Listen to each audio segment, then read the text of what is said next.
Salve, salve, meus amigos. Professor Kleber Pinho, vamos lá? Vamos trabalhar direito administrativo.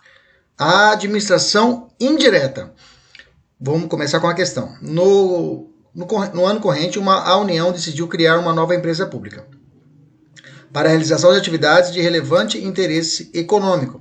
Para tanto, fez editar a respectiva lei autorizativa e promoveu a inscrição dos respectivos atos constitutivos no registro competente. Após a devida estruturação, tal entidade administrativa está em vias de iniciar suas atividades. Acerca dessa situação hipotética, na qualidade de advogado, assinale a alternativa correta. Vamos lá. A participação de outras pessoas de direito público interno na constituição do capital social da entidade administrativa é permitida desde que a maioria do capital voltante permaneça em propriedade da União. A União não poderia ter promovido a inscrição dos atos constitutivos no registro competente, na medida em que a criação de tal entidade administrativa decorre diretamente da lei. A entidade administrativa em análise constitui uma pessoa jurídica de direito público, que não poderá contar com privilégios sociais e trabalhistas. Os contratos com terceiros destinados à prestação de serviços para a entidade administrativa, em regra, não precisam de ser precedidos de licitação. Bom, quais os assuntos que estão sendo questionados nas alternativas que precisamos estudar? Está falando de empresa pública, as características da empresa pública. Mas para nós estudarmos as empresas públicas, nós temos que entender todo o complexo chamado administração indireta. Gente, uma aula muito tranquila, tá? Eu quero tirar todas as dúvidas que realmente os alunos têm a respeito disso. Vamos fazer uma pequena revisão da parte de desconcentração, que ainda eu vejo que há dúvidas ainda. Então vamos espancar isso agora. Vamos lá. Então vamos lá. Administração pública indireta é o nosso tema. Vamos primeiro ponto. Quais são as pessoas jurídicas de direito público interno que compõem a nossa República Federativa do Brasil? Então, quem são as pessoas jurídicas de direito público interno que compõem a República Federativa do Brasil? A União. Quando eu falo pessoa jurídica, gente, você já pensa na sua cabeça o mercadinho do seu Zé. Lá é pessoa jurídica e tem pessoa física que sou eu. Gente, a pessoa jurídica, ela tem uma amplitude maior do que o mercadinho, do que o Comper. A pessoa jurídica, ela pode ganhar uma envergadura de direito público e direito privado. E podendo ser direito público externo e direito público interno, mais amplo ainda. Ok? Beleza? Tranquilo? Então vamos devagar. A União é uma pessoa jurídica de direito público interno? Sim ou não? Sim. Pode distribuir internamente, dentro da própria União, as suas competências em razão de sua organização hierárquica? Se sim, como se chama esse movimento? Então a União Federal, ela pode criar dentro dela ministérios? Ela pode, dentro dela, criar órgãos, por exemplo, criar a Polícia Federal. Ela pode fazer isso? Pode ou não pode? Pode, a União Federal pode fazer isso. O governo de Mato Grosso pode criar uma Secretaria de Estado? Pode ou não pode? Pode. Esse secretário de Estado é uma pessoa jurídica de direito privado? Não, é um órgão. O órgão não tem, gente. Então, quando está dentro do próprio órgão e ele organiza internamente, sem chamar ninguém de fora, só ele internamente, isso é chamado de desconcentração. Tá? Esse movimento interno é chamado de desconcentração. A criação de um órgão chamado Ministério da Economia pela União. É um exemplo disso. E o conjunto desses órgãos chamamos de administração pública direta. Quando eu estou falando de União, estou falando de administração pública direta. Quando estou falando da Prefeitura Municipal de Cuiabá, que criou uma subprefeitura, isso é a administração pública direta. Estou mexendo com órgãos públicos. Ok? E o órgão não tem personalidade jurídica. Quem criou o órgão, o município de Cuiabá, ele tem uma personalidade jurídica de direito público interno.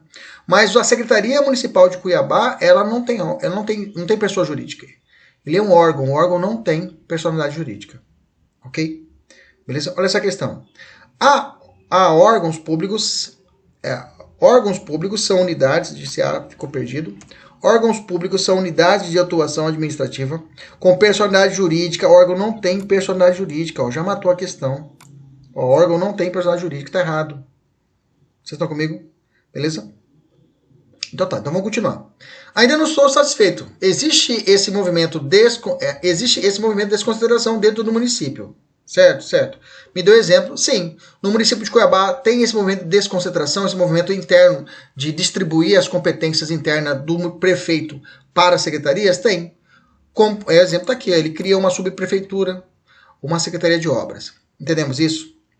Esse subprefeito e o secretário devem obediência hierárquica a Emanuel Pinheiro, por exemplo? Claro.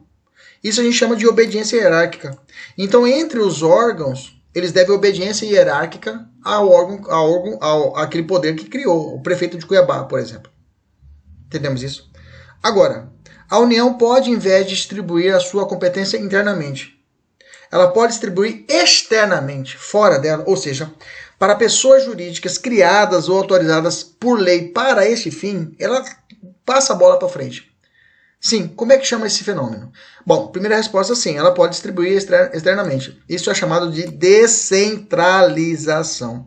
O macete que eu falei para vocês lá na outra aula, ó, quando esse O aqui é de órgão, tá? Órgão, ok? Esse O aqui é de órgão. Bem no meio, esse O você lembra de órgão, ok? Descentralização é isso, é a distribuição de competência externa. É o conjunto de entidades descentralizadas que compõem a chamada administração pública indireta. Olha só essa questão aqui. A descentralização pressupõe duas pessoas distintas, o Estado e a pessoa que executará o serviço. Esta última podendo ser um particular ou uma autarquia. Por exemplo, ele está explicando para você que pode ser tanto o particular, por exemplo, ele pode ser uma pessoa jurídica de direito privado ou uma pessoa jurídica de direito público, uma autarquia. Tá certo. Ok? Olha essa aqui ainda. Caso o Estado do Acre edite uma lei criando uma autarquia, fala-se em desconcentração? Não, né? Falou de criar a autarquia, falou de autorizar a fundação, empresa pública, sociedade economia mista, é descentralização, nem não desconcentração, que vem de órgão. A questão está errada. Beleza? Tranquilo? Professor, e os alunos, eu estou refletindo que os alunos falam, professor, esse negócio de pessoa jurídica, realmente eu não entendo. Pois existe pessoa jurídica no âmbito da administração direta. Aliás, existe pessoa jurídica na administração direta? Tem. E existe, é público ou é privado dentro da administração direta? Eu vou te responder. E além disso, tem pessoa jurídica de direito público na indireta? Me responda. Olha só essa tabelinha. Na administração pública direta, lá dos órgãos, tem pessoa jurídica? Sim. Tem pessoa jurídica de direito público? Sim. O município de Cuiabá, que é uma pessoa jurídica de direito público interno. Na administração pública direta, que tem desconcentração, lá eu tenho pessoa jurídica de direito privado não tem. Ok? Na administração pública indireta, estou falando de autarquia, fundação, empresas públicas, sociedade economia mista. Aqui tem pessoas de direito público? Sim. Autarquias e as fundações autárquicas. E eu tenho ainda a administração indireta, eu tenho pessoas jurídicas de direito privado? Sim. Empresas públicas e sociedade economia mista. Beleza? Não esquece mais. Bacana. Quais são as entidades que compõem a administração indireta? São pessoas jurídicas estatais de direito público ou direito privado? Eu tenho das duas. As pessoas jurídicas de direito público da administração direta são essas: autarquias, agências executivas, fundações públicas, mas vou te explicar aqui também tem as fundações públicas de direito privado, tá? E associações públicas. De outro lado, eu tenho empresas públicas, sociedade economia mistas e as subsidiárias delas. Alguns apontam os consórcios públicos também, tá? Mas lá na frente a gente vai explicar a respeito disso. Mas o básico são essa galera aqui. Resolva. A administração direta compreende as seguintes entidades dotadas de personalidade jurídica própria: autarquias, fundações, empresas públicas. Isso, olha, caiu uma prova de PC São Paulo no ano passado. Olha que baba. Beleza? Tranquilo? As outras estão erradas. A alternativa correta é a letra A. Serviços sociais autônomos, já anota, não faz parte da administração indireta. Ok? Organizações sociais também não faz parte. OCIPs também não faz parte. Polícia Civil é órgão, tá? Não faz parte. Ok? Organizações sociais também não faz parte. É terceiro setor. Bacana? Qual é o processo de criação das entidades da administração pública indireta? Depende. Se for pessoa jurídica de direito público, que são essas aqui, ó. Se for pessoa jurídica de direito público, essas aqui, o procedimento delas está em amarelo. Está em amarelo. Vamos botar em amarelo. Ok? Pessoas jurídicas públicas criadas por lei, tá? Desnecessidade de registro em cartório de registro de pessoas, tá? Ok? A direito público. Beleza? Tranquilo? Maravilha. Vamos lá. Pessoas e... Eu esqueci também aqui as agências reguladoras. Agências reguladoras. Agências reguladoras. Coloque aqui. Ok?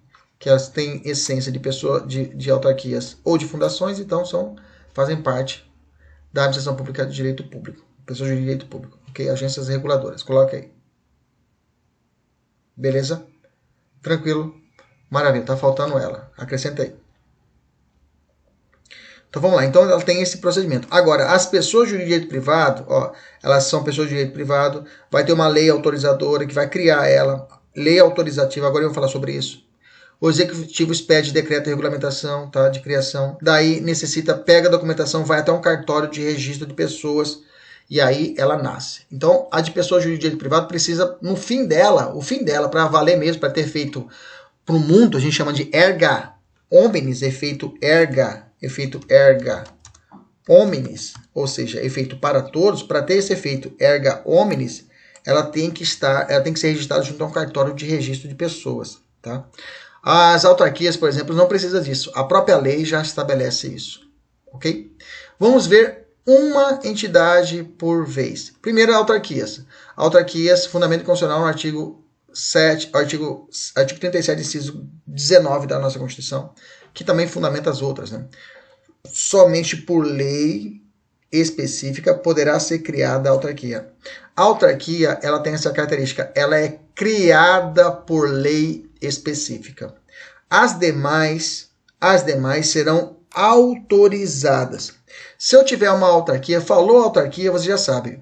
Autarquia representativa, autarquia territorial, falou autarquia, você sabe, essa autarquia, ela é criada por lei. A lei cria autarquia. A lei cria autarquia. Se você falar isso aqui rápido, vai ficar assim, alegria, autarquia. Se você falar rápido, fica assim, alegria, autarquia. Alegria, autarquia. Grava assim, pronto, não esquece mais. Alegria, autarquia. Alegria, autarquia. Fala rápido, alegria, autarquia. Fala aí, rápido. Testa aí, pode falar. O pessoal não vai achar que você é louco, não. Vai, você está estudando, já naturalmente você já é louco. Vai. Fala rápido, alegria, autarquia. Alegria, autarquia. Lembra? Alegria, autarquia. Alegria, autarquia. Pronto, macete. Alegria, autarquia. Alegria, autarquia. Beleza? Essa é a dica.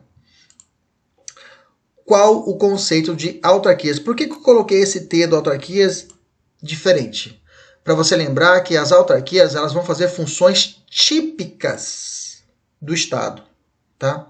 Tudo que o Estado precisa, por exemplo, proteção do meio ambiente, pode criar uma autarquia. Previdência social, quem vai fazer isso? Previdência social é o Estado, então eu crio uma autarquia para poder fazer isso. Eu não consigo, então eu vou criar uma entidade, um particular para poder fazer isso para mim. Ok? Então, autarquias, atividades típicas de Estado. Como eu disse, são pessoas jurídicas de direito público interno, pertencente à administração pública interna, ok? Criadas por lei específica para exercício de atividades típicas da administração pública. Responde essa questão para mim. Dá para a gente fazer junto. Como pessoa jurídica de direito público, a autarquia realiza atividades típicas da administração pública. 102, tá certo. Beleza? Cite exemplos de autarquias. Como eu falei, INSS. Quem faz a Previdência Social é o Estado. Tem a Previdência particular, mas quem tem que fazer isso é o Estado. Cria uma autarquia. Movimentação bancária. Banco Central. Ok? Que vai mexer dinheiro no Banco Central. Meio Ambiente. Eu tenho IBAMA. Tá? O Conselho de Defesa e Economia, o CAD. As universidades públicas, todas elas são autarquias fundacionais. A gente vai falar sobre isso. Tá? Que as fundações hoje vêm já com uma característica já com o conceito de autarquias fundacionais. A presença de uma autarquia representa o aperfeiçoamento do princípio da especialidade? Sim. Tá? autarquia, agências reguladoras, agências executivas, todas elas refletem o princípio da especialidade. E, além disso, o princípio da eficiência, ok? Principalmente as agências reguladoras. A existência de uma autarquia pressupõe a aplicação do princípio da especialidade. Veja como caiu para delegado. Quais são as características das autarquias? Vamos lá. Pessoa jurídica, direito público interno. Já falei, tem questão aqui embaixo. São criadas para realizar atividades típicas de Estado, como a previdência social, a proteção ao meio ambiente. Tem questão aqui embaixo para você fazer. Criadas e extintas por lei específica. São criadas, ela nasce e morre por lei específica, dispensando o registro em qualquer ato constitutivo do cartório. Tem questão, responde. Dotada de autonomia gerencial, orçamentária e patrimonial. Nunca exerce atividade econômica. Nunca exerce atividade econômica. Isso que é importante, tá? A atividade econômica eu vou deixar lá para as empresas estatais. Seu regime normal de contratação é o estatutário. Quem entra numa autarquia faz concurso público. É estatutário, não é seletista, ok? Ele tem um regime de estatuto. Se for federal, vai ser regido pela 8.112. Seus bens são públicos. Se são públicos, eles vão gozar de imperabilidade, inalienabilidade e imprescritibilidade nos casos de uso capião, né?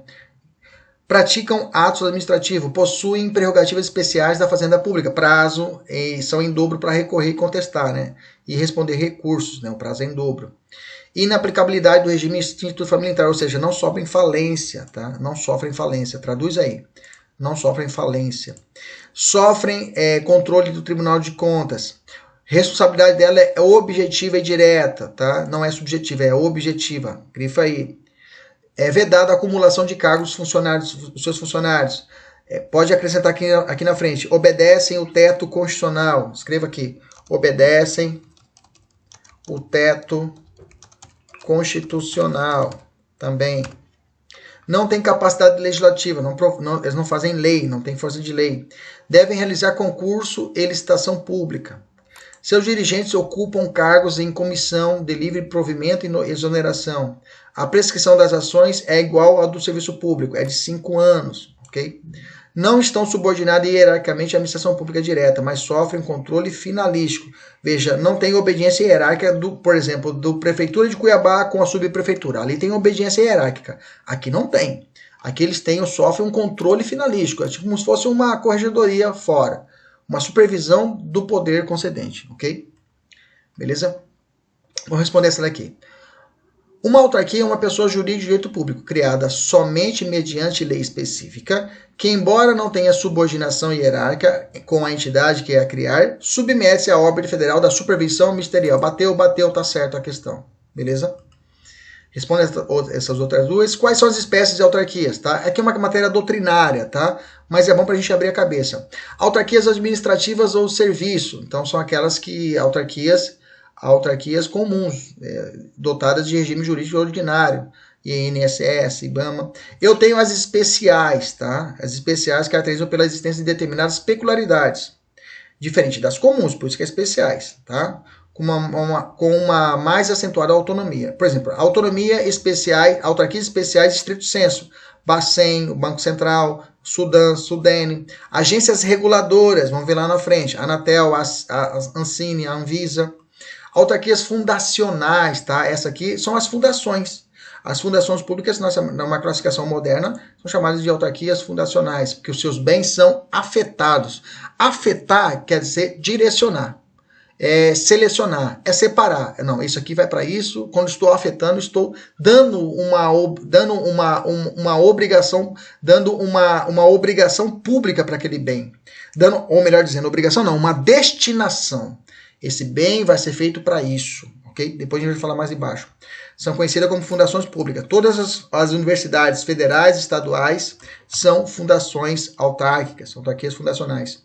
Autarquias territoriais. Os territórios federais são autarquias territoriais federais, ok? Autarquias associativas são associações públicas criadas após a celebração de consórcio entidades federativas. Vamos ver lá na frente.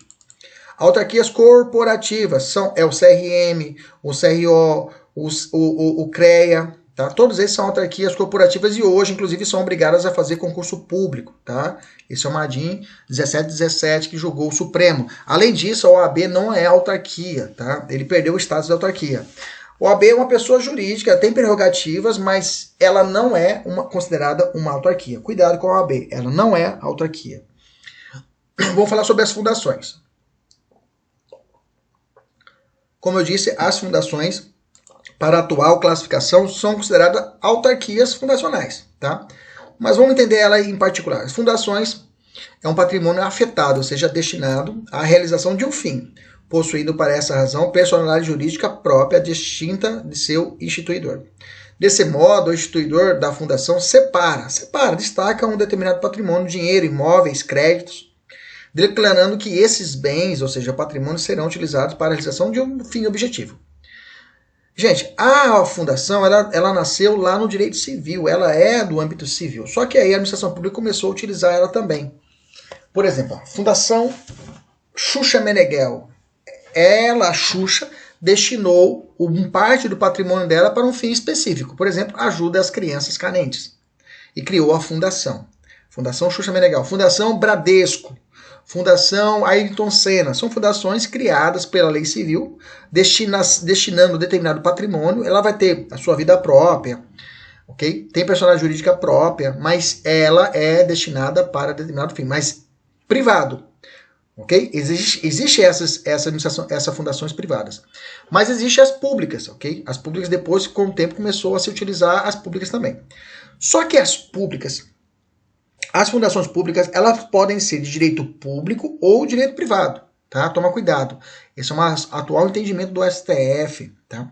Cuja criação foi autorizada por lei, tá? As fundações, elas são autorizadas por lei, e a destinação, ou seja, os bens a serem afetos, serão afetos por lei complementar. Cuidado, não é lei ordinária. Se você vê o próprio inciso que nós vimos aqui atrás, aqui em cima, o 19, ele fala, ó, somente por lei poderá ser criada autarquias, ok? E autorizada às empresas públicas, social e economia mista e à fundação, cabendo a lei complementar, olha lá, lei complementar, neste último caso, quando ele fala neste último caso, está falando de quem? Da fundação. Definir qual que é a área de atuação dessa fundação. Então, a destinação dos bens, a destinação da sua atuação, das fundações, serão realizadas através de lei complementar. E isso é cobrado em prova, professor? É cobrado em prova. Olha só, somente por lei específica poderá ser criada a autarquia e autorizar a instituição de empresa pública, social economia mista e fundação, cabendo a lei complementar ou a lei ordinária. Olha que sacana o examinador. Neste último caso, que é a fundação, definir as suas áreas de atuação. Não é ordinária, somente o quê? Lei complementar. Ainda falando sobre fundações, que foi reservado pelo instituidor para a realização de uma finalidade específica, né? Como, por exemplo, atividades educacionais, universidades, culturais, educacionais, universidades, de pesquisa científica, assistência social, tudo isso tem essa ideia. Qual o regime jurídico, regramento aplicável às fundações instituídas pelo poder público? Elas são sujeitas ao regime jurídico de direito público ou de direito privado? Estou falando das públicas, não estou falando da Xuxa Meneghel, estou falando da administração pública, ok? O regime jurídico dela vai ser público ou privado? O Supremo falou, ó, depende, tá? E a decisão do Supremo é de quando? 2019. Falou o seguinte, ó, a fundação instituída pelo Estado pode estar sujeita ao regime jurídico, ao regime público ou privado, a depender do estatuto da fundação e das atividades por ela prestadas. O STF definiu as seguintes teses. Dependerão, então, do estatuto e das atividades. Então, o estatuto da atividade poderá dizer se essa fundação ela vai ser direito público, uma fundação pública de direito público ou uma fundação pública de direito privado. Okay? Então, eu fiz aqui o esqueminha aqui embaixo, olha lá. A fundação pública de direito público estão sujeitas ao regime público, são criadas por lei, são uma espécie de autarquia, por isso também chamada de fundações autárquicas. Já a de direito privado estão sujeitas ao regime privado, deve ser editada uma lei específica, autorizando que o poder público crie a fundação. Em seguida, será necessária a realização da inscrição do estatuto dessa fundação no registro civil das pessoas jurídicas, quando então ela adquire personalidade jurídica. Então, se eu fazer aquele desenho lá atrás, vamos lá. Se eu pegar, transportar esse desenho aqui, vamos lá, vamos fazer essa didática aqui agora e trazer para cá, vamos lá. A gente transportar para cá para a gente fechar a fundação para você entender, vamos lá. Então, as fundações de direito público, as fundações públicas de direito público, ok? Estão sujeitas ao regime público, seguirão esse procedimento aqui. Ok? Agora, as fundações públicas que são regidas por direito privado vão seguir o regime, o procedimento, por exemplo, das empresas públicas e das sociedades economia mistas. Ok? Beleza? Tranquilo? Não erra? Maravilha. Agências reguladoras. O que são agências reguladoras? Para a criação das agências reguladoras brasileiras, qual modelo econômico inspirou a sua criação? Eu tenho que trazer isso, tá? Isso cai em prova. Essas agências reguladoras, elas vieram de um processo de privatização no Brasil, lá com o Fernando Henrique, tá? E aí na metade dos anos 90. E isso foi um conceito de Margaret Thatcher, do neoliberalismo, na ideia de que a intervenção mínima do Estado. O Estado é deixar alguns serviços públicos na mão de particulares. O Estado fala assim, não, deixa os particulares tomar conta e nós, Estado, menos Estado e mais privatizações, entendeu? Então, com essa onda, foi necessário criar instrumentos do Estado para fiscalizar se esses privados estão fazendo direito o dever de casa. Essa fiscalização e controle foi necessária a criação de agências reguladoras. Quando é que foi trazido isso? Foi com a Emenda Constitucional Emenda Constitucional 9 de 95. Cuidados. Quando veio essa emenda constitucional, mudou o sistema de gerenciamento de administração do Brasil. O Brasil passou a existir um modelo de gestão gerencial. Tá? Olha só como é cobrado. E é cobrado, olha lá. O modelo de administração pública em vigência no Brasil tem por alicerce o princípio da eficiência. Perfeito. E o controle dos resultados pretendidos. Perfeito. Metas vieram em 95. Esse modelo, emenda constitucional 19, né, gente? Ok. Esse modelo foi inserido na Constituição Federal de 88, primeira emenda constitucional. E denomina isso o quê? Administração gerencial. Olha aqui embaixo. O princípio constitucional da eficiência, positivado no texto constitucional da emenda constitucional 19 de 98, está relacionado com o conceito de administração pública gerencial. Beleza? E aí foi necessário o quê? Gerencial isso, deixa os particulares e a gente fica aqui fora administrando. Isso a administração pública, o poder, a União, os estados, vão deixar o pau cantando aqui, a gente vai administrando. Beleza? Isso, inclusive, mudou o artigo 21, inciso 11 da nossa Constituição, possibilitando a criação de empresas reguladoras, de agências reguladoras, de órgãos reguladores. E essas agências são as chamadas agências reguladoras. Você tem com certeza, ouviu falar da Ancine, você já ouviu falar da Anvisa, ok? Essas todas são chamadas agências reguladoras. Tem até um detalhe, existe agência sem o nome de agência?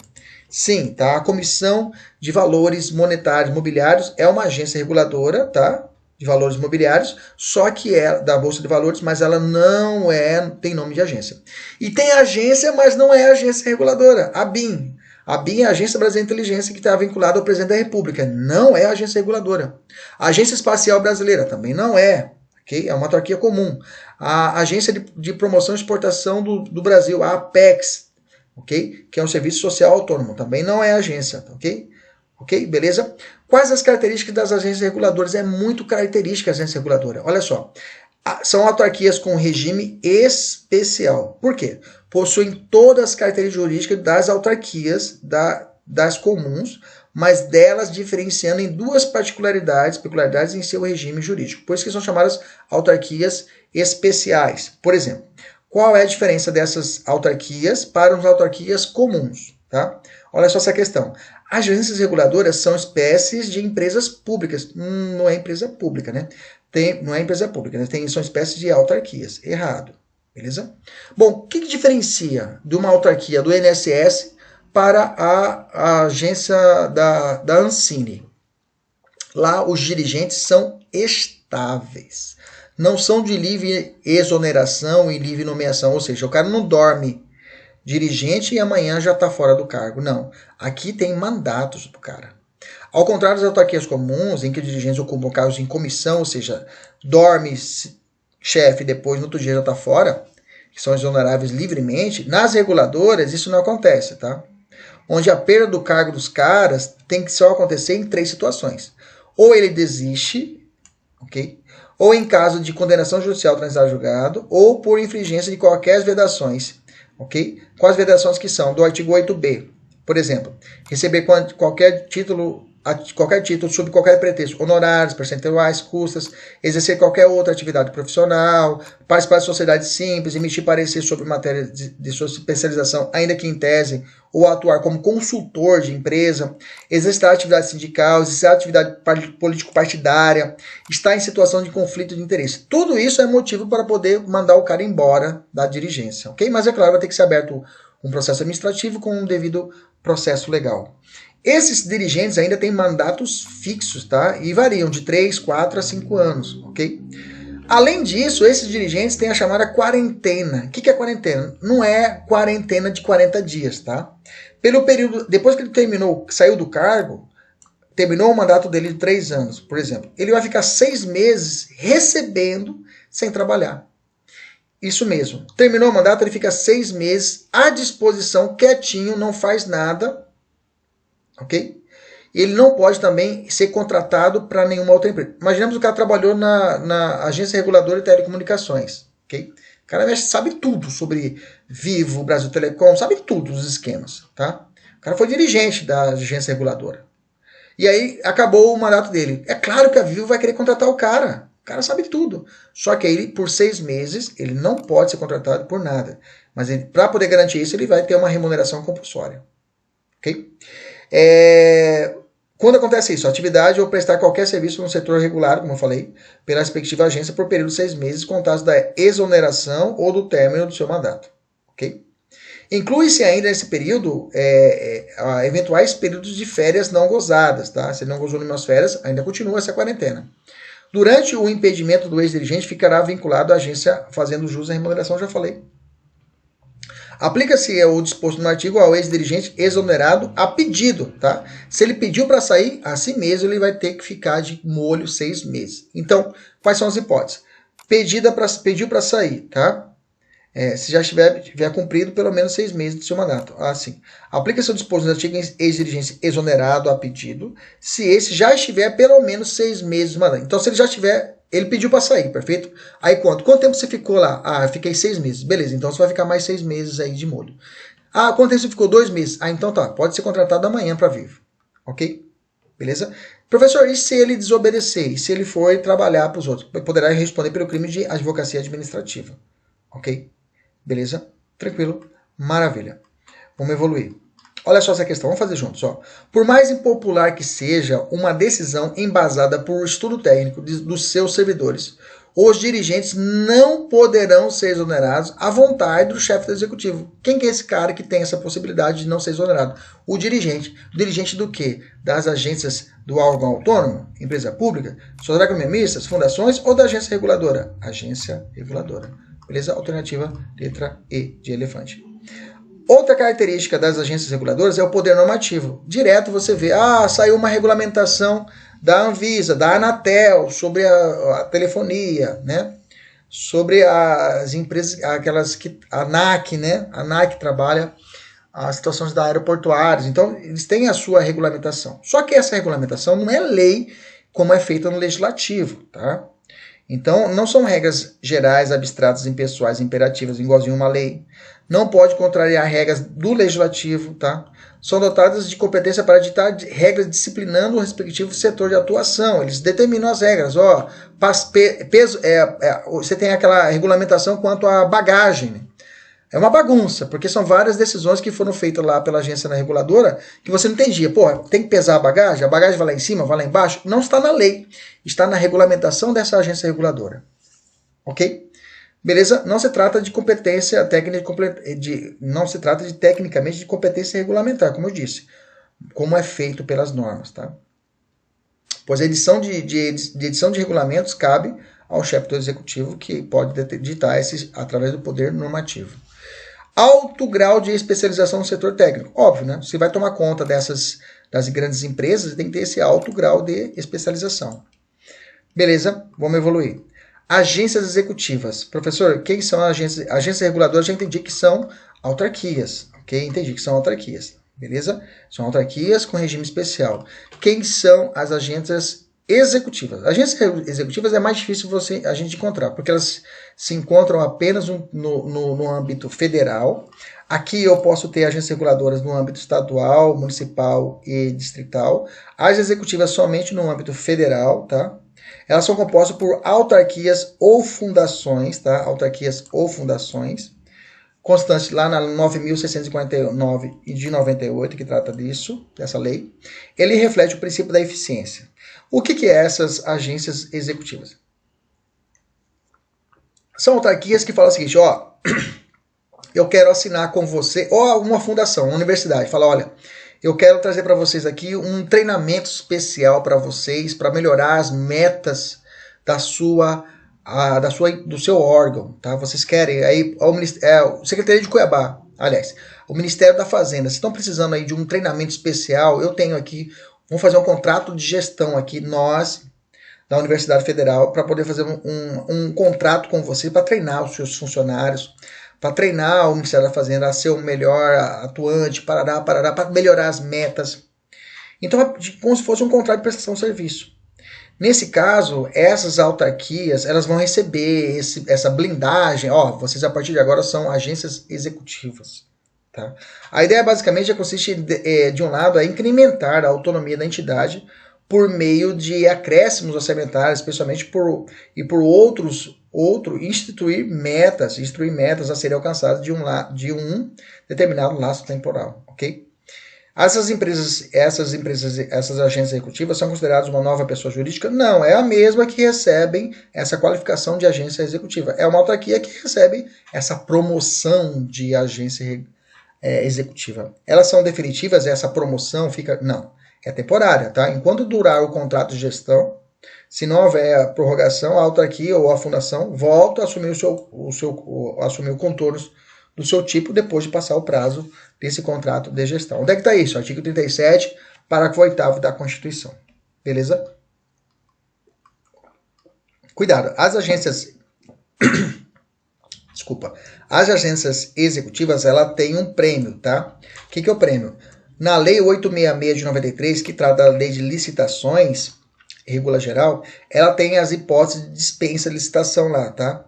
Então ela fala o seguinte, para os serviços de engenharia de valor de até 10% do limite previsto na linha A, que é um valor lá de milhões, desde que não se refira a parcelas de uma mesma obra, ou discriminatorias do mesmo local que se possa realizar conjuntamente com o concomitante. Então, esse limite de 10 mil ele é aumentado para 10% é aumentado para 20%, quando se tratar de agências reguladoras, tá? Esse espaço de dispensa para fazer uma licitação. O que para uma empresa normal, uma empresa pública normal, tem um limite, ou por órgão, tem um limite de 10% para dispensar, aqui vai ser 20%. Então, para agências executivas, elas têm um lapso maior, uma fração maior de dispensa. O que é 10% comum para as outras, para ela é 20% de dispensa de licitação. Beleza? Cuidado com isso daí. Vamos fazer uma comparação, um cotejo entre agência reguladora e agência executiva. Vamos rapidinho. As agências reguladoras são autarquias especiais. Essas aqui são fundações ou autarquias que recebem essa denominação. Qual é a atuação da agência reguladora? O controle e fiscalização dos setores privados. Telefonia, por exemplo. E aqui, visa operacionalidade mediante exercício descentralizado de tarefas públicas. Não entendi, professor. Vai melhorar a função de determinado setor do Estado, por exemplo. Surge com a reforma administrativa, aqui também surge com a reforma administrativa. Gente, falou de reforma administrativa, lembra-se, modelo gerencial de administração, lembre-se, eficiência, princípio da eficiência, tá? Que eu falei, exemplo, Anatel, ANEEL, Anvisa, aqui é o Inmetro. O Inmetro foi uma que assim, essa agência executiva não deu muito certo, tá? Mas existe ela. Modelo de administração gerencial, aqui eu tenho um contrato de gestão, tá? Cuidado, esse contrato de gestão é cobrado em prova. Falou de agência executiva, você lembra que tem que existir esse contrato de gestão e ela também são o quê? Temporárias. E são no âmbito apenas federal. E aqui eu tenho todas as esferas, eu posso existir uma agência reguladora. No âmbito do Estado do Mato Grosso eu tenho agência reguladora? Tenho. No âmbito municipal, posso ter. Beleza? Tranquilo? Vamos fazer essa daqui de baixo. A agência executiva, como autarquia, regime especial, deve ser instituída por ato normativo do chefe do Poder Executivo. Nesse ato deve ser definidas a organização, a competência e a função controladora que a agência exercerá sobre particulares, os prestadores de serviços públicos. E aí tá errado, pelo fato de que a agência executiva, ela realmente é uma autarquia com regime especial, deve ser instituída por ato do chefe do executivo. E nesse ato não vem definida a organização, a competência, a função controladora que a agência exercerá sobre particulares. Quem faz função de controladora de agência sobre particular que presta serviço não é a agência executiva, é a agência o quê? Reguladora. Okay? É a ANEEL, é a Anatel. Então ele misturou os conceitos. Falou de função controladora de agência, que exerce sobre particulares prestadores de serviço público, está falando de agência reguladora e não de agência executiva. Cuidado. Associações públicas. O Estado do Mato Grosso, a União, os municípios de Cuiabá podem se associarem, os municípios de Mato Grosso podem se associarem e formarem um consórcio? Pode. O consórcio público é isso, é um negócio público plurilateral de direito público que tem por objeto medidas do mútuo cooperação entre entidades federativas. Vários municípios de Cuiabá, resultado de uma criação de uma pessoa jurídica autônoma. Então eles criam uma pessoa jurídica autônoma. Nós vemos isso em âmbito municipais no interior do Mato Grosso, né? Alguns consórcios que são realizados, são criados para poder administrar saúde e vários outros sistemas. Cria-se uma situação, fica mais forte.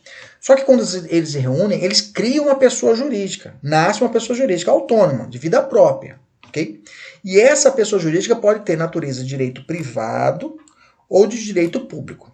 Se tiver natureza de direito público, ela vira o quê? Ela vai fazer parte da administração indireta. Okay? Ela faz parte da administração direta. Se for privado, de economia privado, ela não fará parte da administração, beleza? Então, se eu tenho um consórcio com natureza de direito privado, sem fins econômicos, ela não terá o que, se tiver natureza privada, ela não faz parte da administração pública. Já a associação dos municípios de Mato Grosso, eles vai ter natureza de direito público, terá uma personalidade jurídica própria, autônoma, para tomar conta, ok? E fará parte da administração pública indireta. O que se entende pela natureza transfederativa das associações públicas. Ó, que questão ferrada para uma prova, né? Natureza transfederativa de uma associação pública quer dizer que eu não falei que pode juntar um município de Cuiabá? O município de Cuiabá pode juntar com o Estado de Mato Grosso?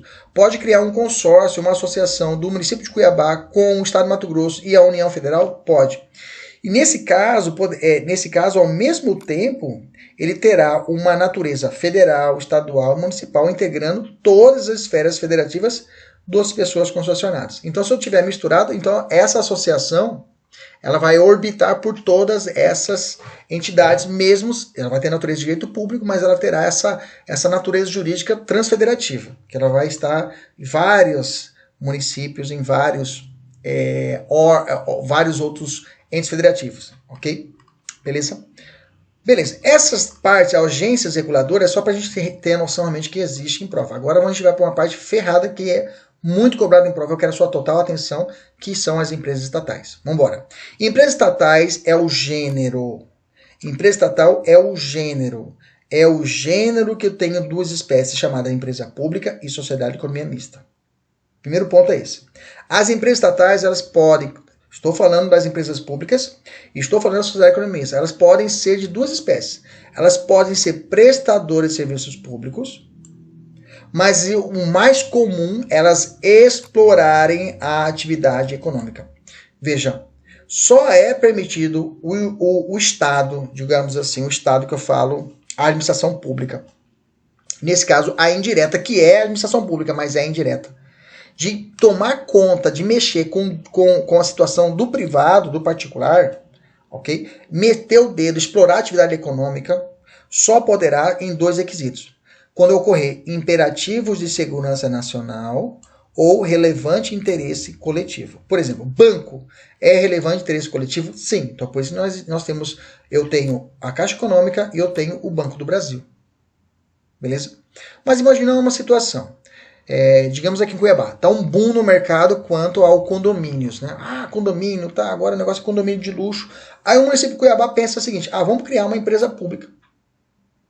Pelo simples fato do crescimento da especulação imobiliária, vamos criar uma empresa pública para poder explorar também o mercado, para a gente ganhar dinheiro também. Pode, Arnaldo? Não pode. Porque tem que estar presente um dos dois requisitos. Ou é relevante interesse coletivo ou imperativo de segurança pública. Só criar para poder participar do sucesso econômico do mercado, não pode.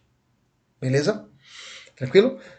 Questão. Não é possível a exploração de atividade econômica por pessoa jurídica integrando administração pública direta ou indireta. Não é possível. Está negando. Está certo ou errado? Errado. É possível.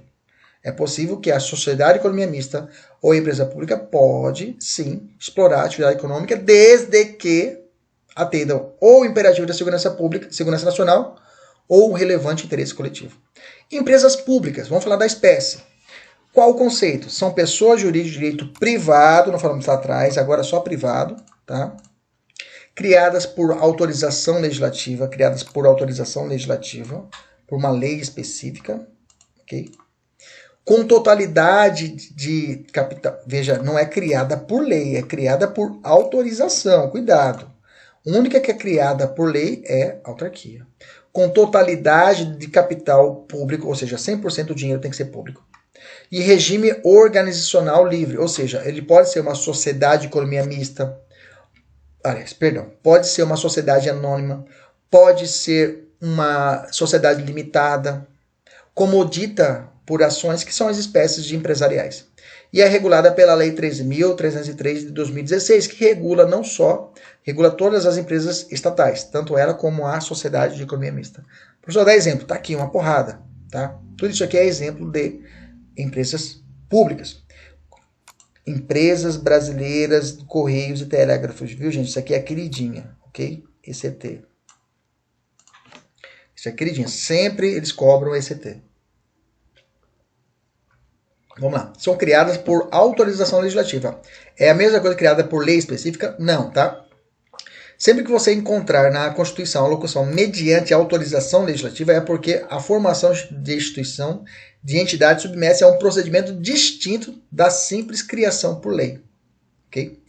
Então, isso aqui nós já lemos, né? Que é autorizado, trocando em miúdos. Criado por lei somente é a autarquia. E é feita uma lei específica só para criar ela, e a autorização legislativa tratará das demais espécies. Ou seja, eu tenho que ter uma lei específica para criar a autarquia, e para uma criação de uma empresa pública eu posso ter uma lei específica que trate vários assuntos, e lá no meio está lá, cria-se a empresa pública tal. Por fim, a lei específica não precisa ser necessariamente complementar. Complementar é apenas para destinação, lembra lá, afetação dos bens patrimoniais lá da fundação. Vamos fazer essa daqui de cima. A lei que autorizou a instituição da empresa pública é obrigatoriamente uma lei complementar. Parou. Tem nada a ver. Perfeito? Pode ser uma lei complementar ou uma lei ordinária, não tem problema. Tem alguma classificação, ou melhor, existe espécies de empresa pública? Sim. Eu tenho empresas públicas chamadas unipessoais e pluripessoais. Lembre-se, 100% do capital tem que ficar na mão do poder público. Lembra, poder público é a administração pública direta, que são os órgãos, as pessoas jurídicas, direito público interno, que são o Estado de Mato Grosso, o município de Cuiabá, Distrito Federal, União, que pode, por movimento de desconcentração, criar os seus órgãos, ok? E de outro lado, a administração pública indireta, que são as empresas, as entidades que eu te disse já, fundações, empresas públicas, sociedades economistas e autarquias. Okay? Agências reguladoras, agências executivas, nós já colocamos também nesse pacote. Beleza? Tudo isso aqui estou falando de poder público, estou falando que o capital 100% tem que estar rodando na mão dessa galera. Não estou falando da Vivo. Não estou falando da Vivo. Vivo é pessoa jurídica de direito privado, mas ela não é da administração pública. Não estou falando do sistema S, não estou falando do Senai, okay? Que não faz parte da administração pública. Então vamos lá. Então as empresas públicas, elas podem ser unipessoal, por exemplo, que tem seu capital 100% na mão de um único ente público, ou seja, só da União, só do Estado, só do município, só do Distrito Federal. Ok? Por exemplo, a empresa pública, esse aqui é o conceito de empresa pública. A empresa pública é a entidade dotada de personalidade jurídica de direito privado, com criação autorizada por lei e com patrimônio próprio, cujo capital social é integralmente detido pela União, Estado, Federal e município. Está dando o conceito de empresas públicas unipessoais. Mas o parágrafo 2º da lei, do artigo 3º da lei 13.303 de 2006, ele dá exemplo que é o seguinte, desde que a maioria do capital votante permaneça em propriedade da União, do Estado, do DF ou do município, será admitida no capital da empresa pública a participação de outras pessoas jurídicas de direito público interno, bem como entidade de administração pública indireta da União, dos Estados e Federal. Então vamos pensar. Desde que a maioria do capital votante permaneça com a União. Vamos lá, vamos criar uma empresa pública da União e ela tem 80% do capital é da União. Você está comigo? Beleza? Sobrou quanto? 20, professor. Esses 20 aí eu posso chamar algo mais? Posso chamar vivo? Vivo não. Quem que eu posso chamar a participar? Olha lá como eu falei, será de capital da empresa pública a participação de outras pessoas jurídicas de direito público interno. Ou seja, eu posso chamar Estado de Mato Grosso para participar com os 20%? Pode. Posso chamar o município de Cuiabá, que é pessoa jurídica? Pode. Posso. Posso chamar o DF? Posso. Ok? São pessoas jurídicas de direito público interno. Bem como entidade de administração pública indireta da União, dos Estados. Indireta. Vamos pegar uma pessoa, uma administração pública indireta. Eu posso chamar, então, indireta, eu posso chamar o INSS, que é federal, para participar? Posso participar, posso chamar. Posso chamar, agora eu vou dar um exemplo de uma fundação. Posso chamar o FMT? Posso chamar para participar com 20%. Posso chamar agora uma empresa pública federal. Vou botar Caixa Econômica Federal. Posso chamar? Posso participar? Posso chamar. Posso chamar uma empresa pública, uma sociedade de economia mista, o Banco do Brasil? Posso chamar para participar com 20%? Posso chamar. Veja, a conversa ficou dentro da administração pública. O 100% ficou dentro da administração pública, mas eu posso participar com outros. Eu tenho certeza que você entendeu. O que eu não posso chamar agora aqui é uma empresa privada a participar. Mas o dinheiro ficou na mão do direito público. Ficou dentro da administração. Vocês estão comigo? Isso pode? Pode. Como é que chama isso? A administração são chamadas empresas públicas pluripessoais. Bacana? Fechou? Beleza. Qual que é o procedimento para a criação? Já falei no desenho lá atrás. Está lá no desenho lá atrás que eu mostrei para vocês, né? O desenho, deixa eu voltar aqui rapidinho, tá? Me perdoe, mas deixa eu voltar aqui, que aqui com o desenho eu tenho certeza que você vai ter uma visualização. Aqui, pronto. Essa sequência em roxo. Ok? Essa sequência em roxo. Lei autorizativa da criação, o executivo expede um decreto regulamentando a criação, depois leva para o cartório de registro e aí vira pessoa jurídica de direito privado. Ok? Beleza? Tranquilo? E para dissolver, para extinguir, mesma sequência, mesmo caminho. Ok? Mesmo caminho. Para ir, para vir, mesmo caminho. Ok? Tá aqui, ó. Ida e volta. Bacana?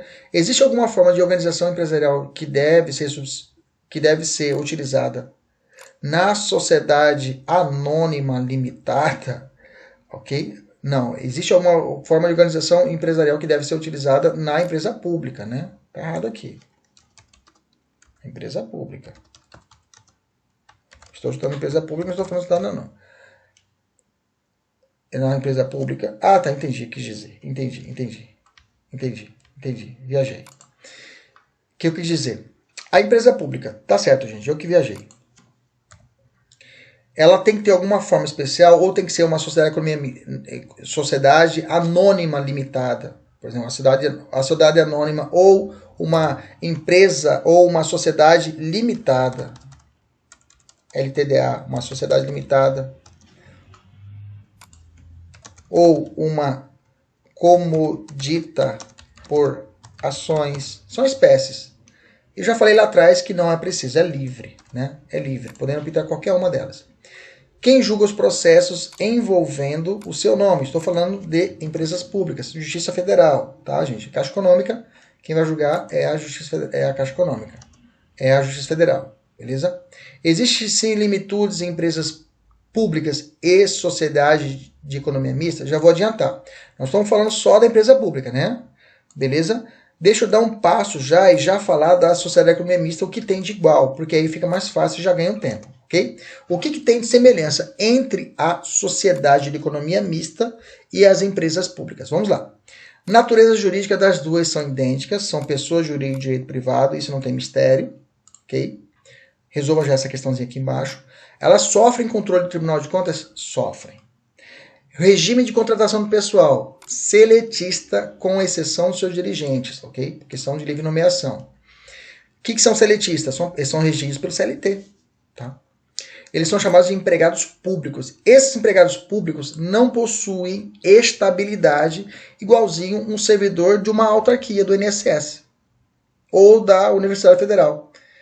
Ou seja, esse empregado público pode ser demitido, mas é necessário, para algumas situações, o devido processo legislativo, o processo legal, o PAD, o processo administrativo, para que possa ser levado à demissão desse servidor público. Aliás, desse empregado público, né? Que é o termo que Maria Zeta de Pietro utiliza, empregado público. Licitação é necessário? Cuidado, tá? A regra é que eles precisam fazer licitação. Desde que, aí não vai precisar,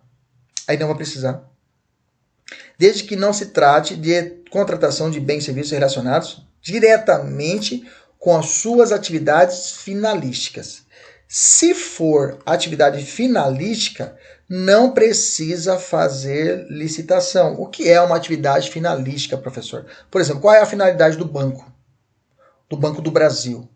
É vender ações, é gerar dinheiro. Então, um caixa eletrônico tem a ver, é a atividade fim do banco, sim ou não? Sim. Então, não precisa fazer licitação. Ok? Não precisa fazer licitação. Ok? Fora disso, professor, aí precisa fazer o procedimento licitatório. Bacana? Concurso, precisam fazer concurso público, beleza? Teto constitucional, os funcionários deles obedecem ao teto constitucional, não se prende ao teto constitucional, mas cuidado, tá? Ou seja, eles podem ter um teto maior, um servidor, um empregado público da Caixa Econômica pode ganhar mais que o ministro do Supremo, no âmbito federal? Pode, não tem problema, não vai ganhar, né? Mas pode, ok? Mas, cuidado. Se caso essa entidade ela recebe recurso para pagamento de despesa do pessoal ou de custeio em geral, os seus funcionários deverão respeitar o teto constitucional. Repetindo, regra. Empregado público que está lotado em uma empresa pública ou uma sociedade de economia mista. Primeira pergunta. Ele deve respeitar o teto remuneratório constitucional, que está lá no artigo 37, inciso 11 da Constituição? A resposta é não, não precisa. Um empregado público estadual, ele pode ganhar mais que o governador. O municipal pode ganhar mais que o prefeito. Estou vinculando ao executivo, né? Bacana? Entendemos isso? Mas, agora, se a empresa pública, se a sociedade economia mista receber dinheiro para pagamento de pessoal ou de custeio em geral, nesse caso em exclusivo, os seus empregados deverão respeitar o teto constitucional. Beleza? Essas empresas, elas vão seguir o procedimento falimentar, ou seja, da lei de falências? Não, elas não seguem a lei de falências, beleza? Penhora de bens. Posso penhorar os bens? Regra, podem ser penhorados. Exceção, os bens pertencentes às empresas públicas que estejam afetados, ou seja, destinado à prestação de serviço. O caixa eletrônico não pode ser penhorado. Ele está destinado à prestação de serviço do banco, por exemplo. Quem é competente para julgar a abusividade de greve de servidores públicos, seletistas, administração pública direta, autárquicas e fundações públicas, tá? A abusividade de greve, quem julga é a Justiça Comum, não é a Justiça do Trabalho, tá? Essa decisão aqui é 2017, mas é importante você anotar isso, tá? Beleza? Vamos resolver essa questão aqui juntos. A empresa pública que explora a atividade econômica sujeita-se ao regime trabalhista próprio das empresas privadas. E aí? Ou que não afasta a exigência de concurso público. Certo ou errado? Certíssimo. É possível aplicar os regimes de precatório às empresas públicas? Não, tá?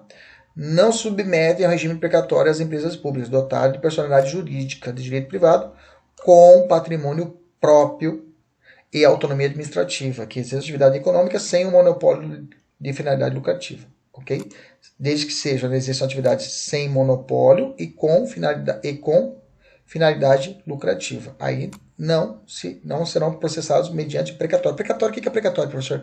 É quando o Estado está devendo alguém e quando você vai pagar, você paga no título que é o precatório. É um cheque que você não vai receber de imediato, você vai entrar na lista. Você vai entrar numa sequência, ok? É uma ordem de precatórios.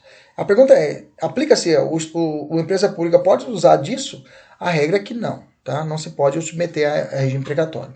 As empresas estatais gozarão do mesmo tratamento dispensado às autarquias, em matéria de regime pessoal, e as obrigações não adimplidas de responsabilidade das empresas estatais deverão ser executadas mediante regime constitucional de precatórios, ok? A resposta foi considerada errada em 2018, ok? Descendo, sociedade de economia mista. Vamos lá para a irmãzinha da empresa pública. Sociedade de economia mista, tá? Qual é o conceito? Sociedade de economia mista é a entidade dotada de personalidade jurídica de direito privado, com criação autorizada por lei. Olha, gente, tudo que eu falei aqui, ó, já serve para as duas, tá? Tudo que eu falei aqui já serve para as duas, beleza? Aí eu vou falar aqui só o diferencial. Criada por lei, mesma coisinha, criação autorizada por lei, sob forma de sociedade de economia, de sociedade anônima, isso aqui é uma diferencial, tá? Então já vou adiantar para você, tá? Por isso que eu confundi lá em cima. Toda vez que você lê sociedade de economia mista, você vai ler assim, ó, sociedade anônima de economia mista. Você não erra nunca mais. Que vão te perguntar qual que é a forma de organização da empresa pública. Você vai dizer livre. E da sociedade de economia mista, você vai dizer que ela tem que ser necessariamente uma sociedade o quê? Anônima. Então, por isso estou dizendo para você, você já decora. Sociedade anônima de economia mista. Beleza? Tranquilo? Grava isso que você não erra. Eu não errei nunca mais. Não erra nunca mais. É macete, tá? Beleza. A base legal dela é a Lei 13.303 de 2016, que nós já falamos lá em cima.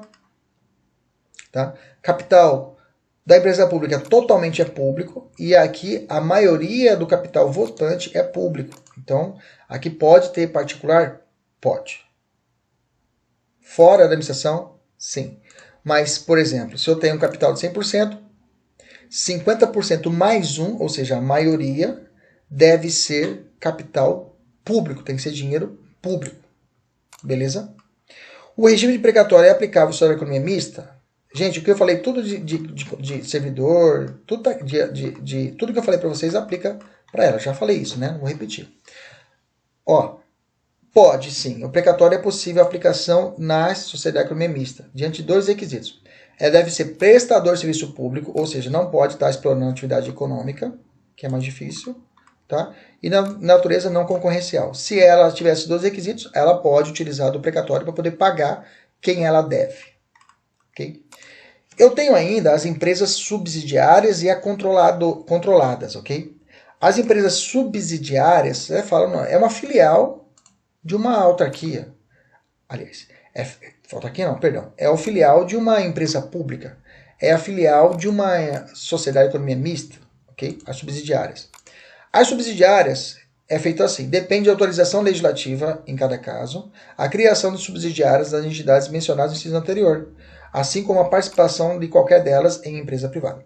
Quando eu crio uma subsidiária, é isso. A subsidiária é uma facção da empresa principal, da empresa pública. Por exemplo, a Petrobras. A Petrobras é uma empresa estatal, ok? A empresa estatal. E ela, uma empresa pública, e ela, a Petrobras, tem as suas subsidiárias. Por exemplo, a Transpetro, Petrobras Distribuidora, Petroquisa, Petrobras do combustível, Gaspetro, todas essas são subsidiárias, ou seja, filiais da titular que é a Petrobras. A pergunta é, para criar essas filiais, precisa de lei, uma nova lei? O 3710, a 3720 fala que sim, depende da autorização legislativa, ou seja, precisa de uma autorização legislativa para poder criar uma nova empresa, uma empresa estatal, da empresa matriz, a holding, criar uma subsidiária, tá? Mas o STF tem entendimento seguinte, olha, gente, não precisa fazer todo o processo legislativo. Se caso constar na lei que criou a matriz, tá? Na lei que criou a matriz, falar, olha, essa matriz poderá criar filhotinhos, poderá criar subsidiárias. Fechou. Não precisa de autorização legislativa, tá? Recentemente tem o entendimento do STF também, se tiver estabelecida no próprio estatuto, tá? também poderá o que dispensar a autorização legislativa, ok? Tem uma empresa controladora, gente, empresas controladoras, que são essas empresas controladoras, a parte final aqui, ó, pode criar subsidiárias, assim como a participação, qualquer delas, em empresa privada. O que é essa participação? São as chamadas empresas controladoras. O que é isso? São pessoas jurídicas de direito privado adquiridas integralmente ou parcela de seu capital social assumido por empresa estatal. Ou seja, a Petrobras vai lá, quanto está a sua empresa aí, Kleber? Tanto, eu quero comprar ela. Ela vai e compra. Ou ela compra integralmente ou parcela do capital social. Nesse caso, como a instituição realiza independentemente da autorização legislativa, as empresas controladoras não entregam à administração pública. As subsidiárias, sim, tá? Elas integram a administração pública indireta. Já essas controladoras, não. Controladas, melhor dizendo, né? Empresas controladas, não. A AGIP do Brasil hoje é uma empresa controlada pela Petrobras. Ok? Já falei. Entidade de cooperação é o Sistema S, tá? O Sistema S. Senai, Sebrae, Senac, né? SESC, Senat. Todas elas têm uma vinculação sindical, a estrutura sindical, tá? E por isso que recebem esse sistema S, sindical de sindicato. O S vem de sistema sindical, de S vem de sindicato. Então por isso que elas levam o nome de são sistema S, Sebrae, Senai e outros mais. Quais são as características dessas entidades? São pessoas de direito privado, são criadas mediante autorização legislativa. Eu trabalhei no Senai, eu trabalhei no sistema S, fui advogado deles por 8 meses, ok? Piores 8 meses da minha vida, horrível trabalhar. Não gostei, não gostei, uma experiência horrível, porque realmente é uma parte administrativa ruim mesmo, ok? Alguns gostaram, mas eu não gosto, ok? Não tem fins lucrativos e todo mundo pensa que lá é serviço público. Todo mundo, você passou ali na frente, você fala assim, que legal, ali é serviço público. Não tem nada de serviço público lá. Mas ele cheira a serviço público. A formato é de serviço público. Tudo é serviço público, mas é uma pessoa de direito privado. O que é o diferencial? Ela nasceu de uma autorização legislativa. Ok? Mas ela tem toda a estrutura de direito privado. Tá? Ela tem algumas regrinhas que parecem direito público, mas tem uma regrinha que deve seguir. Por exemplo, elas não têm fim lucrativo, executam serviço de utilidade pública, mas não serviços públicos. Isso aqui é importante, tá? Elas não fazem serviço público, mas de utilidade pública. Isso aqui é perigoso, é pegadinha de prova, ok? Uma coisa é serviço público, outra coisa é utilidade pública. Produzem benefícios para grupos ou categorias, eram custeadas pelas contribuições compulsórias, hoje não tem mais contribuições compulsórias, né? Hoje afastou isso, não tem mais a compulsórias. Pagas pelos sindicatos, hoje constituído verdadeiros exemplos de parafiscalidade tributária. Hoje eles recebem as contribuições, mas não compulsórias, né? Os valores remanescentes dos recursos arrecadados constituem superávit e não lucro. Estão sujeitos ao controle estatal, Tribunal de Contas. Eu lembro que tinha sempre controle do Tribunal de Contas lá. Não precisam contratar pessoal mediante concurso público, tá? Não precisam contratar mediante concurso público, mas eles fazem um processo seletivo. Estão obrigados a realizar essa licitação, tá? Mas existe entendimento do Tribunal de Contas que eles precisam fazer a licitação propriamente dita. Eles fazem lá dentro um procedimento licitatório adotado dos serviços sociais, que visa garantir transparência. Eles fazem estudo de três orçamentos, mas não fazem propriamente dito a licitação, ok? São imunes de impostos incidentes sobre patrimônio, renda e serviços. Bacana? Tranquilo? E aí eu tenho o terceiro setor que são designa atividades que não são nem governamentais, que é o primeiro setor, e nem particulares, nem empresariais, que é o segundo setor. Por isso que eles chamam de terceiro setor. Desse modo, o terceiro setor é composto por entidades privadas, de sociedade civil, que exercem atividade de interesse público sem fins lucrativos. O terceiro setor tem como regime jurídico o direito privado, mas ele ele é parcialmente derrogado por normas de direito público. Eu queria que você grifasse isso daqui, tá? Isso aqui cai em prova, tá? Isso aqui você grifa que cai em prova, tá? Olha lá, vamos ver aqui, essas duas situações aqui. Vamos ver essas duas questõezinhas aqui.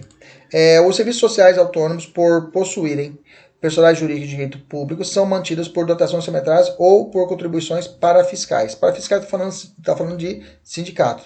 O que está errado aqui? Eles possuem personagem jurídico de direito privado e não direito público. Cuidado, viu? Beleza? Na verdade, essa questão aqui era para estar aqui em cima, né? Mas tudo bem, vamos lá. As pessoas jurídicas que integram o terceiro setor têm regime jurídico preponderantemente de direito público, parcialmente afastado pela incidência de normas de direito privado. Opa, tá certo, viu? Bacana? E aí eu tenho dois exemplos do terceiro setor que são clássicos, que são as organizações sociais e as OCIPs, né? OCIPs e organizações sociais. Algumas prefeituras, né, utilizam muito isso no sistema de saúde, né? Algumas OCIPs, eles acomodam serviços de hospitais públicos e outros mais. Vamos lá, vamos fazer só para a gente conhecer. Não tem muita incidência em prova de polícia, mas vamos só para a gente conhecer. As OS são reguladas por a Lei 9.637 de 98, as OCIPs pela 9790 de 99. Tá? O regime jurídico delas, preponderantemente de direito privado, mas sofrem esse regramento do direito público. Tá? A atividade exercida dele é interesse público, precedentemente desenhada pelo Estado. Aqui tem a natureza privada. Essa aqui é a chave, tá? A diferença de uma para outra, que é cobrada em prova. Vou até colocar em cor diferente. Que as OS são geridas por contrato de gestão e as OCIPs por termo de parceria. Ok? Aqui a outorga é discricionária, aqui é vinculada.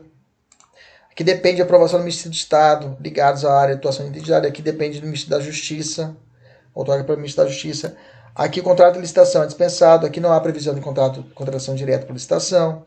Deve realizar licitação para contratações de resultantes de recursos bem repassados diretamente pela União, aqui não precisa. Mas o que saca mesmo na prova é essa aqui, instrumento de contratação. Qualificação, estão proibidos de exercer qualificação de OCIPs, ok. Beleza? Bom, vamos responder a questão que nos foi proposta, né? No ano corrente, a União decidiu criar uma nova empresa pública para a realização de atividade de relevante interesse econômico. Beleza. Para tanto, fez digitar a respectiva lei autorizativa. Beleza. Promoveu a inscrição dos respectivos atos constitutivos do registro competente. Maravilha. Após a devida estruturação, tal entidade está em vias de iniciar suas atividades. Acerca dessa situação hipotética, eu coloquei essa questão de defensor público, né? Aliás, é defensor público ou OAB, não me lembro, porque ela traz uma parte completa, tá, gente? Não sintam-se ofendidos por isso. Vamos lá, que ela traz toda a estrutura que eu queria trazer. Então temos, a União cria a empresa pública para atuar na realização de atividades relevantes de interesse econômico, bacana, é o resuminho da ideia. Fez editar em lei respectiva, promoveu a inscrição no respectivo atos, registro foi estruturado, tudo certinho. Alternativas, a participação de outras pessoas de direito público interno na constituição do capital social da entidade administrativa é permitida, desde que a maioria do capital votantes permaneça propriedade da União. Certo ou errado? Certo. Certo, porque aqui é quem está criando, ó, é a União. Lembra que foi para você lá, tem que ficar no poder que está criando? Maravilha. B, a União não poderia ter promovido a inscrição dos atos constitutivos. Não, tem que criar porque é uma empresa pública, tem que registrar. A entidade administrativa em análise constitui uma empresa pessoa jurídica de direito público. Não, é privado que é empresa pública. Os contratos com terceiros destinados à prestação de serviço para a entidade administrativa, em regra, não precisam ser licitados. Ao contrário, eles precisam ser licitados. Somente são dispensados quando tratar da atividade fim. Beleza? Maravilha. Ótima aula agora com você. Você tem aí 10 questões. Lembra que a meta só encerra com 10 questões. Fique com Deus e até a próxima, se Deus quiser. E meus amigos e minhas amigas, Ele sempre quer. Tchau, tchau.